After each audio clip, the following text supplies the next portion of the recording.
Hello friends, नमस्ते, आदाब। Very good life to you all. मैं डॉक्टर कंचन गुप्ता अपने डेस्क पे आपका स्वागत करती हूँ। आज मैं जिस बीमारी पेंडेमिक की बात कर रही हूँ वो आप सब जानते हैं। ये कोविड 2019 जो है, इससे सभी दुनिया इसे फेस कर रही है। लेकिन जो हमारे भारतवर्ष में हो रहा है, इंडिया के खासकर मेट्रोपॉलिटन सिटीज़ में हो रहा है, बड़े शहरों में हो रहा है, वहाँ हर रोज़ लाखों की तादाद में बीमार बढ़ते ही जा रहे हैं। और हम ये चाहते हैं कि ये बीमारी हमारे पड़ोसी देश जैसे पाकिस्तान, श्रीलंका वगैरह में कहीं ना जाए ये बीमारी और यहीं ख़त्म हो जाए। इसके लिए मैं आपको कुछ टिप्स देना चाहती हूँ। ये जो ऑक्सीजन है, सबसे पहले हमें लंग्स की तकलीफ़ होती है, साथ में बुखार आता है। और ये जो है ऑक्सीजन, ये क्या है? ये हमारा जीवन है, जान है, प्राण है। नॉर्मल ऑक्सीजन लेवल और इसमें जो न्यूट्रिएंट लेवल होता है वो 80 to 100 mmHg होता है। लेकिन अगर इससे कम होता है तो इंसान के लंग्स खराब होने लगते हैं। कोरोना में सबसे पहले सांस की नली यानी रेस्पिरेटरी ट्रैक्ट, एयरवेज, लंग्स में ऑक्सीजन नहीं पहुंचाते और इस तरह सांस लेने में बहुत तकलीफ होती है, सांस रुकती है।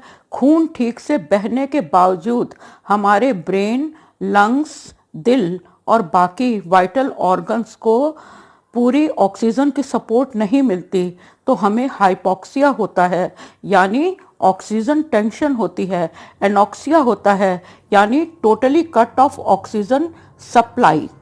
जो हम सांस लेते हैं उसमें 30% ऑक्सीजन का होना बहुत ज़रूरी है।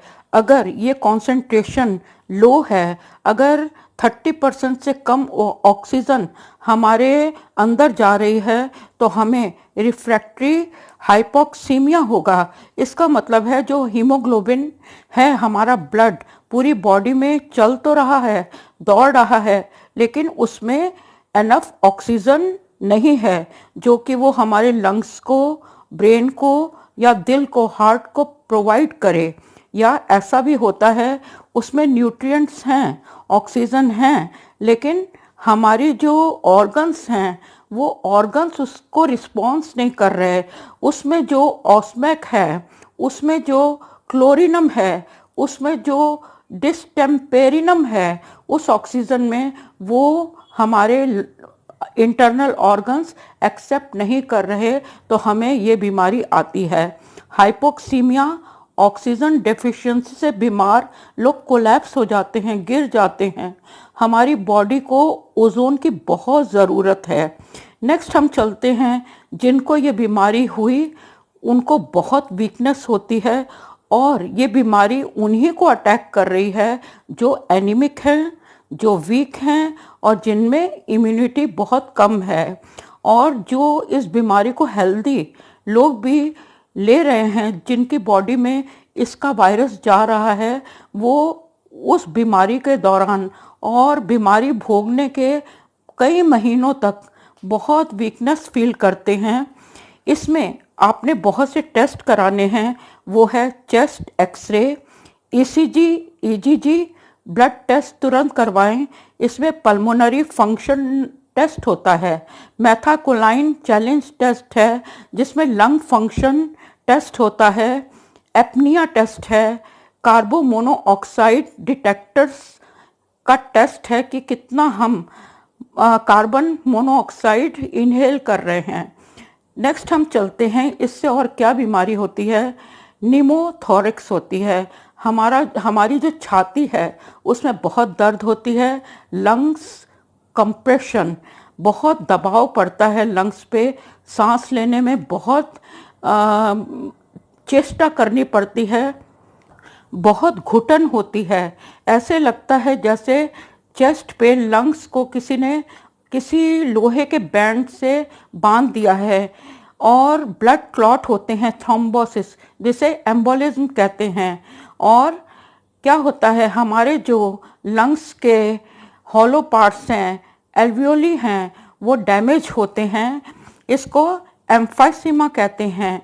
हमने कुछ घरेलू उपचार भी करने हैं और पहले ही कॉन्शियस रहना है, तो हमें ये बीमारी जल्दी नहीं पकड़ेगी। इसका खास पहला लक्षण है बुखार और खांसी होना, और उसके लिए आप पहले से होली बासिल, तुलसी, दालचीनी, इलायची, लौंग, गुड़, मुलहट्टी और काली मिर्च यानी कार्डेमन, सिनेमन, ग्लिकोरिजा, ब्लैक पेपर और क्लोव्स, इस पे आप डिपेंड कर सकते हैं। आप कैसे इसका यूज़ करेंगे? इसके पाउडर मिलते हैं, आप थोड़ा थोड़ा पाउडर डाल के पानी उबाल लें और छान के पिएंगे अगर सुबह, तो आपको कोई कोरोना तंग नहीं करेगा। और सेकंड है डिहाइड्रेशन से बचें, अपने बॉडी को हर वक्त मॉइस्ट रखें, आप पानी पीते रहें, लिक्विड्स लेते रहें, क्योंकि डिहाइड्रेशन की वजह से ये बीमारी बहुत तंग करती है। ये बीमारी है ऐसी कि हमने अपने होली स्क्रिप्चर्स में पढ़ा था कि जो डिमॉन्स होते हैं, राक्षस होते हैं, वो पैदा होते ही, जन्म लेते ही पहाड़ों से भी बड़े हो जाते हैं, बहुत शाउट करते हैं, गर्जना करते हैं, जिससे पूरी ज़मीन कांपने लगती है। वही आज हो रहा है। People are dying of this pandemic. मैं अब कुछ होम्योपैथी की दवाइयाँ बता रही हूँ, आप उसे सुने। मेरे सामने तो इस वक्त 50-60 दवाइयों का एक पोटला है, लेकिन मैं वही बताऊंगी जो आपको इजीली अवेलेबल हो और जिसका आप इजीली यूज़ कर सकें। सबसे पहले मैं एस्पीडियोस्पर्मा पे जा रही हूँ। एस्पीडियोस्पर्मा वो दवा है जो कि पहली बात आप एज अ टॉनिक वीक में एक बार 200 की पोटेंसी आप 10 ड्रॉप्स ले लेते हैं, तो आपको अगर बीमारी आती है तो आपको घुटन नहीं होगी, आपको वेंटिलेटर पे नहीं जाना पड़ेगा। और बहुत से लोग जो वेंटिलेटर पे हैं, उन्हें जब ये दवा दी गई तो वो दूसरे दिन वेंटिलेटर से को छोड़कर वेंटिलेटर से उतर के वो अपने घर में आए। एस्पीडियोस्पर्मा। नेक्स्ट हम चलते हैं ज़ेंथोज़ाइलम। ज़ेंथोज़ाइलम ये है कि जो कि हमारी डक्ट्स को, उन डक्ट्स को स्टिमुलेट करती है जो म्यूकस सिक्रीट करते हैं। आप ये देखें कि सबसे पहले आप ये नोट करेंगे कि जब ये बीमारी आती है तो लोग कहते हैं उनको टेस्ट नहीं आ रहा, उन्हें सुगंध फील नहीं हो रही, उनकी सबसे पहले सैलिवरी ग्लैंड्स अफेक्टेड होती हैं। और कोविड में ज़ुबान सूखती है, टेस्ट बड्स डिस्ट्रॉय हो जाते हैं, टेस्ट बड्स को सिग्नल नहीं मिलते, तो ज़ेंथोज़ाइलम आप लें।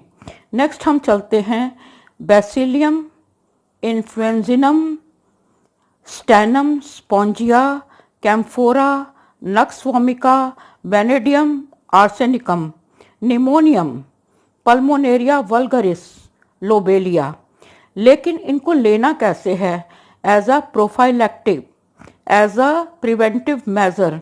आप स्टैनम स्पॉन्जिया और एस्पीडियोस्पर्मा को चूज़ करें, आपको तकलीफ नहीं आएगी।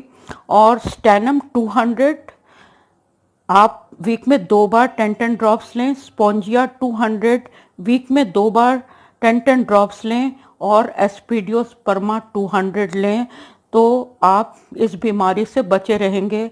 छोटे बच्चों को आप वीक में एक बार 30 की पोटेंसी आप 5-5 ग्लोब्यूल्स दें, जिससे आपके बच्चे भी सेफ रहेंगे।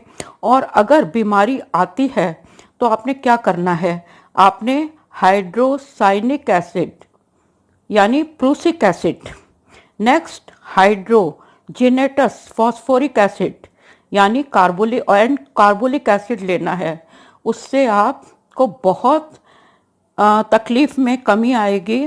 और भी दवाइयाँ हैं बहुत अच्छी, वो हैं सोरिनम, आप नोट करें, psorinum, निमोनियम, pulmonaria vulgaris and lobelia.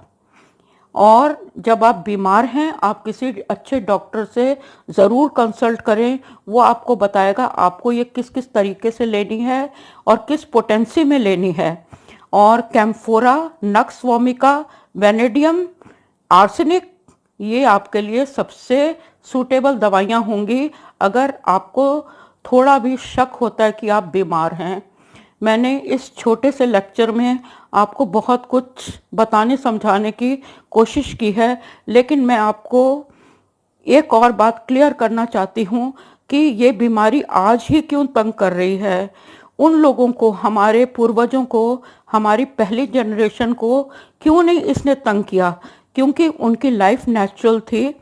वो पीपल के पेड़, शीशम के पेड़ और बरगद के पेड़, उसकी छाया में बैठते थे, जिससे उनको मैक्सिमम ऑक्सीजन मिलती थी। अब प्राणायाम करें, सांस गहरी लंबी लें और छोड़ें, तो आप बहुत सही रहेंगे और आपको ये बीमारी नहीं आएगी। मेरी दुआ है आप सब खुश रहें। Thank you for listening, thank you for watching.